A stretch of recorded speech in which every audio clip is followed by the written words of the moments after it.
Movie की starting होती है लैरी से, जो कि जॉबलेस दिखाया गया है और उसका डिवोर्स भी हो चुका है और उसकी एक्स वाइफ एरिका ने किसी डॉन नाम के बंदे से सगाई भी कर ली है। निक, जो कि लैरी और एरिका का बेटा है, उसकी वाइफ को ऐसा लगता है कि उसके बेटे को लैरी के साथ नहीं रहना चाहिए क्योंकि वो जॉबलेस है। निक एक हॉकी स्टूडेंट है और लैरी चाहता है कि वो नेशनल लेवल पर हॉकी खेले, लेकिन निक को अपने स्टेप फादर जैसा बनना है। लैरी जॉबलेस है, इसीलिए उसकी फाइनेंशियल कंडीशन अच्छी नहीं है, जिसकी वजह से निक की स्टडी पर बहुत असर पड़ता है। इसके बाद वो अपने एक फ्रेंड को स्टेपर को सेल करने की कोशिश करता है, पर वो यहाँ भी कामयाब नहीं हो पाता। अब लैरी म्यूजियम नेशनल हिस्ट्री में जो वैकेंसी निकलती है वहाँ पर जॉब के लिए जाता है, इसलिए वो वहाँ जाता है जहाँ वो रेबिका से मिलता है, जो कि वहाँ की गाइड है। वो उससे सिसिल का पूछता है, जहाँ से वो सिसिल के म्यूजियम में जाते हैं। रास्ते में उन्हें मिस्टर मैथ्यू मिलता है, जो कि तभी उनकी नज़र वहाँ पर थियोडोरे के स्टैचू पर जाती है, जो कि अमेरिका का 26 प्रेसिडेंट की थी, और एटलीस्ट उसे सिसिल मिल जाता है। सिसिल उसे बताता है कि म्यूजियम लॉस में चल रहा है, इसीलिए 2 नाइट गार्ड्स के बदले हम सिर्फ 1 नाइट गार्ड्स को अफोर्ड कर सकते हैं और हम सिर्फ 1 को ही रखेंगे। तब लैरी को समझ आता है कि वैकेंसी दरअसल नाइट गार्ड की है। लैरी रेडी हो जाता है, जिसके बाद सिसिल उसे म्यूजियम दिखाता है। तब उसमें लैरी को एक मंकी की स्टैचू बहुत ही क्यूट सी लगती है। फिर वो दोनों एक ताबूत के पास जाते हैं। नेक्स्ट डे हम देखते हैं लैरी जॉब ज्वाइन कर लेता है और सिसिल उसे की और टॉर्च देते समय कहता है कि रात को कंडीशंस थोड़ा सा डिफरेंट हो जाती हैं, तो ध्यान से रहना, ना तो कोई भी चीज़ बाहर की अंदर आए, ना ही कोई अंदर की चीज़ बाहर जाए। तभी उसी रात को लैरी देखता है कि हॉल से डायनासोर का स्केलेटन अपनी जगह से गायब है। तभी उसे कुछ आवाज़ सुनाई देती है। जब वो जाकर देखता है तो वो शॉक्ड हो जाता है कि स्केलेटन जिंदा है और वो स्केलेटन लैरी के पीछे आता है। तब लैरी खुद को बचाता है और वो सिसिल को कॉल करता है। सिसिल कहता है कि उसे मैनुअल पढ़ने को बोलता है। लैरी मैनुअल पढ़ता है और एक हड्डी उठाकर डायनासोर के पास दूर फेंक देता है और खुद को वहां से बचाता हुआ भागता है, लेकिन डायनासोर उस हड्डी को उठा करके वापस उसके पास लाकर रख देता है। लैरी वापस उस हड्डी को उठाकर फेंकता है और भागता है। तभी वो देखता है कि पूरा म्यूजियम जिंदा हो चुका है और अब लैरी एक स्कल के पास पहुंचता है। उसके लिए वो एक बबल गम थी। तभी जब अटीला लोग भी वहां पर आ जाते हैं, जिन्हें देख लैरी वहां से भागते हुए एक कमरे में पहुंचता है, जहां उसे एक एनिसेंट औरत, जो कि जिसका नाम है सेकेजेविया, वो मिलती है। वो उसे पूछता है ये सब यहाँ पर क्या हो रहा है, लेकिन वो एक फ्रेम में थी और वो उसे वहाँ पर कुछ भी सुनाई नहीं देता। और किसी तरह बाहर आकर लैरी इंस्ट्रक्शन नंबर 2 पढ़ता है, जो कि शेरों को बंद रखना वरना वो तुम्हें खा जाएंगे। अब लैरी शेरों को ढूंढते हुए उनके फ्रेम तक पहुंचता है और किसी तरह से वो उन्हें लॉक भी कर देता है। लैरी वापस से मैनुअल पढ़ता है, जिसमें लिखा था अपनी बेल्ट चेक करो, शायद बंदर ने चाबी ले ली है, जिसका नाम होता है डेक्स्टर। जी दोस्तों, वे वही बंदर है जिसकी स्टैच्यू लैरी को पसंद आई थी। लैरी उससे की मांगता है, जिस पर वो उसे नोज पर बाइट कर लेता है। लैरी चाबी तो ले लेता है, लेकिन डेक्स्टर उसका मैनुअल लेकर के फाड़ देता है। अब लैरी परेशान होकर के वही बैठ जाता है। तभी एक काउबॉय, जिसका नाम जेडिया होता है, उसे रस्सियों से बांधो, जो कि साइज में बहुत ही छोटे थे, वो अपने साथियों को ऑर्डर देता है। लैरी उससे कहता है मुझे जाने दो, पर वो नहीं सुनता और एक ट्रेन उसके ऊपर चलाता है। लेकिन लैरी को कुछ नहीं होता, क्योंकि वो सब साइज में बहुत ही छोटे थे, जो कि मिनिएचर ग्रुप थे। अब लैरी को गुस्सा आता है और वो गुस्से में उन सभी रस्सियों को तोड़ करके खड़ा हो जाता है। जब वो खड़ा होता है तो देखता है कि सभी लोग उससे दूर जा रहे हैं। तभी उसे मिनिएचर नजर आते हैं, जो कि पूरी की पूरी सेना थी और जो कि 2 ग्रुप में डिवाइड थी। जो कि वाइल्ड वेस्ट का जो लीडर था वो था जेडिया और रोमन्स लीडर था ऑक्टावियस, जो कि एक दूसरे के जानी दुश्मन थे। ऑक्टावियस लैरी पर अपने सैनिकों से हमला करवाता है। तभी उसकी तरफ एक हाथ आता है, जो कि थियोडोरे का था। वो उसे उनसे बचाकर अपने साथ ले जाता है और कहता है कि अब उन्हें शिकार पर जाना है, अब तुम जानो। लैरी उनसे पूछता है यहाँ ये सब क्यों हो रहा है। जिस पर वो उसे एक ताबूत के पास लेकर जाता है जो कि फेरो का था और वो अंदर से ही चिल्ला रहा था, जिस पर थियोडोरे कहता है जितना मन है चिल्लाओ, तुम यहाँ पर 54 ईयर से जैसे हो वैसे ही रहोगे। तब थियोडोरे लेरी से कहता है सारी जड़ ये तख्ती है जिसे 1952 में यहाँ पर लाया गया था, तब से ही सभी चीज़ों में जान आने लगी है हर रात। और उससे कहता है कि ध्यान रखना सुबह होने तक कोई भी चीज़ म्यूजियम से बाहर ना हो वरना वो राख बन जाएगी। और इसके बाद थियोडोरे उसे म्यूजियम विजिट कराता है। उस दौरान पता चलता है कि थियोडोरे सेकेजिविया से प्यार करते हैं। अब सुबह होने को है, तब थियोडोरे उसे गुड लक कहते हैं नेक्स्ट नाइट के लिए, जिस पर लैरी मना करता है कि वो अब और ये सब नहीं कर सकता और वो ये बर्दाश्त भी नहीं कर सकता, जिस पर वो उसे समझाकर अपनी जगह पर वापस चला जाता है और सुबह होने से पहले सभी अपनी अपनी जगह चले जाते हैं। नेक्स्ट डे सिसिल उन पुराने गार्ड्स के साथ लैरी के पास मिलने आता है। तब लैरी उस पर गुस्सा करता है और की देकर वहां से चला जाता है। उधर डॉन निक के साथ है, जहां लैरी को देख निक कहता है कि मैं अपने पापा के साथ म्यूजियम देखने आऊँगा। वो खुश है क्योंकि उसके फादर ने जॉब ज्वाइन कर ली थी। निक को खुश देख लैरी वापस एक रात और म्यूजियम में बिताने का डिसाइड करता है। ये देख सिसिल खुश है। तब मिस्टर मैथ्यू लैरी को वाइल्ड वेस्ट के फ्रेम के पास लेकर जाते हैं और उसे कहती हैं ये सब कैसे हुआ और याद रखना आगे से कोई भी चीज़ इधर से उधर नहीं होनी चाहिए। अब लैरी सिसिल से मैनुअल की कॉपी मांगता है, लेकिन एक्स्ट्रा कॉपी ना होने पर वो रेबिका के पास जाता है। वो भी उसे म्यूजियम की बुक पढ़ने का बोलती है जो कि सेकेजिविया पर थीसिस लिख रही थी और लैरी बुक्स पढ़ना स्टार्ट कर देता है। एक बुक के थ्रू उसे पता चलता है कि अटीला का अपने दुश्मनों के चीर फाड़ कर देते हैं। उनको ये सब करना पसंद है, जो कि अंधविश्वासी के साथ क्रूर भी था, जो जादूगरी में बिलीव करता था। अब लैरी म्यूजियम से रिलेटेड हर इंफॉर्मेशन कलेक्ट करता है और रात की तैयारी करता है।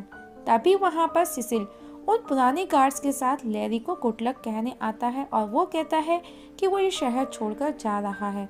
और तब वहाँ पर एक गार्ड्स कुछ देर अंदर रुकने का बोलता है क्योंकि उसकी पुरानी यादें उनसे जुड़ी थी और लैरी सिसिल और एक गार्ड को बाहर छोड़ने जाता है। वहीं अंदर हम देखते हैं दूसरा रेजिन गार्ड जाकर की चाबी निकालता है और उनकी डुप्लीकेट बनाना चाहता है।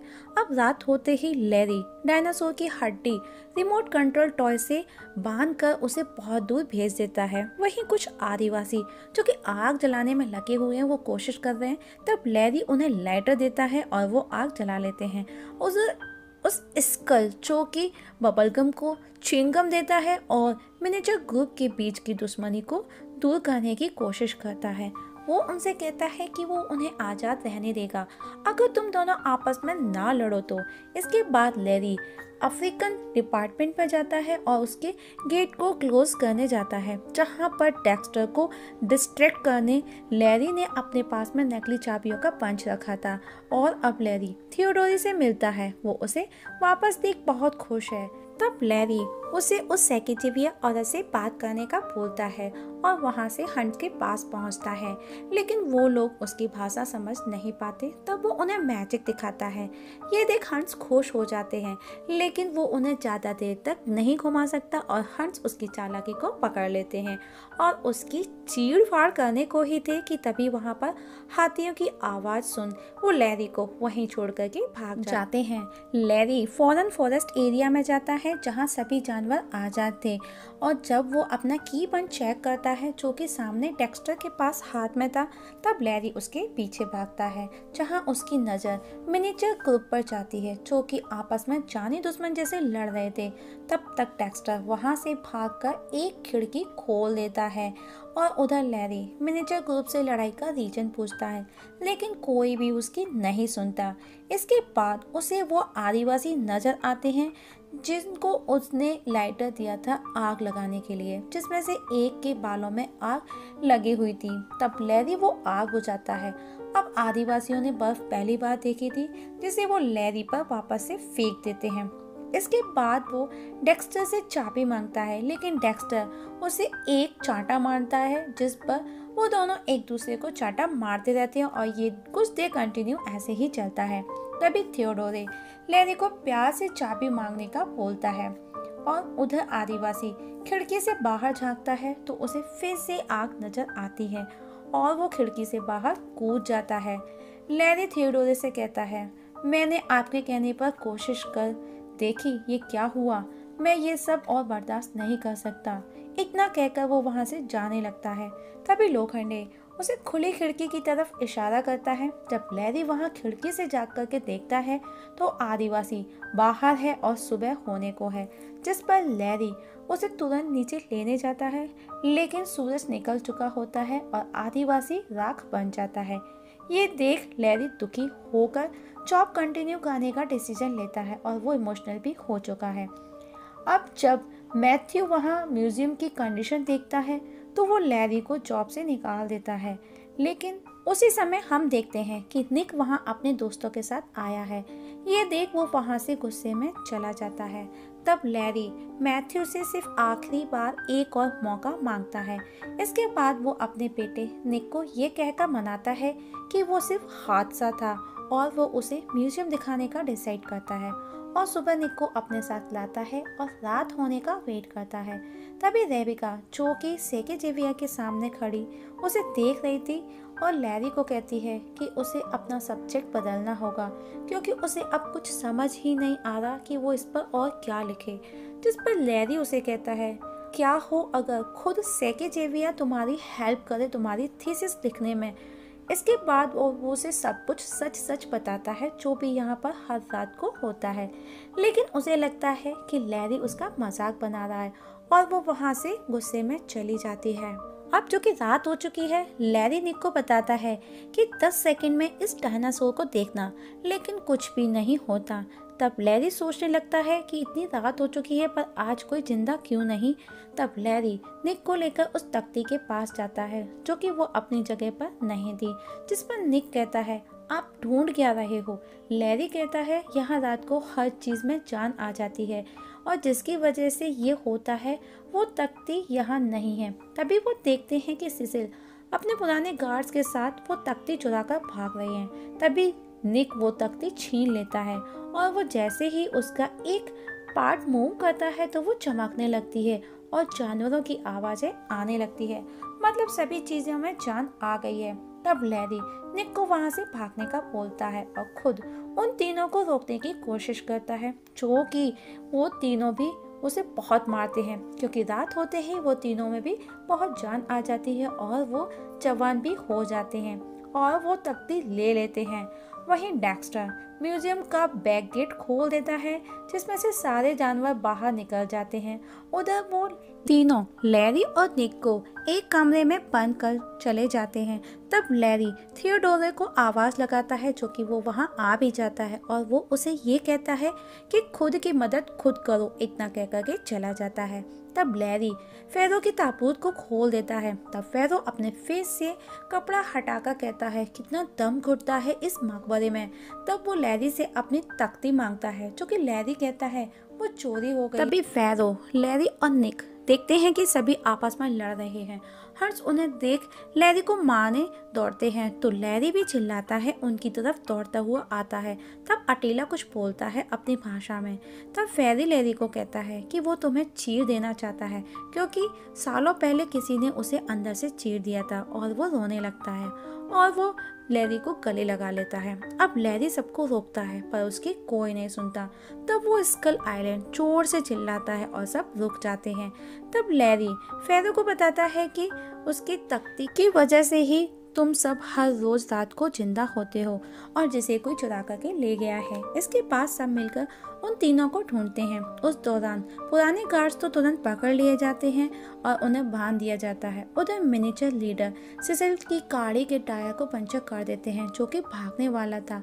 लैरी सिसिल को सेकेजेविया की मदद से ढूंढते हैं लेकिन वो वापस से बगी लेकर भागता है तो सेकेजेविया रास्ते में खड़ी थी। ये देख थियोडोरे उसे बचाने खुद बगी के सामने आ जाता है और अब वो 2 टुकड़ों में बट जाता है, जिस पर वो कहता है, डोंट वरी, ये मोम का बना हूँ मैं, कुछ नहीं होगा मुझे।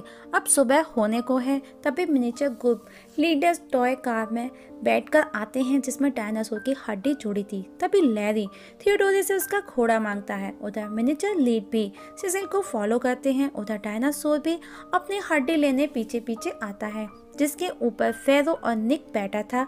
उधर लैरी घोड़े से आता है। तभी मिनिएचर लीड की कार सिसिल की बग्गी से टकरा जाती है, जो कि ब्लास्ट हो जाता है। लेकिन लैरी सिसिल को कंटिन्यू फॉलो करता है, जिसे देख वो इमोशन भी हुआ था। तभी उसे सिसिल नजर आता है और उसे रोकता है, जिस पर सिसिल उसे कहता है ये स्पेशल घोड़े हैं, इन्हें रोकना आसान नहीं है। लेकिन लैरी वो सब जानता था। जैसे ही लैरी कहता है डिच के आओ, और वो बग्गी रुक जाती है और लैरी सिसिल से वो तख्ती ले लेता है। तब लैरी अटीला को सिसिल का म्यूजियम भेजने का बोलता है। अटीला उसकी चीरफाड़ करना चाहता है क्योंकि वो उसका पेशा है, जिस पर लैरी कहता है थोड़ी बहुत चलेगा।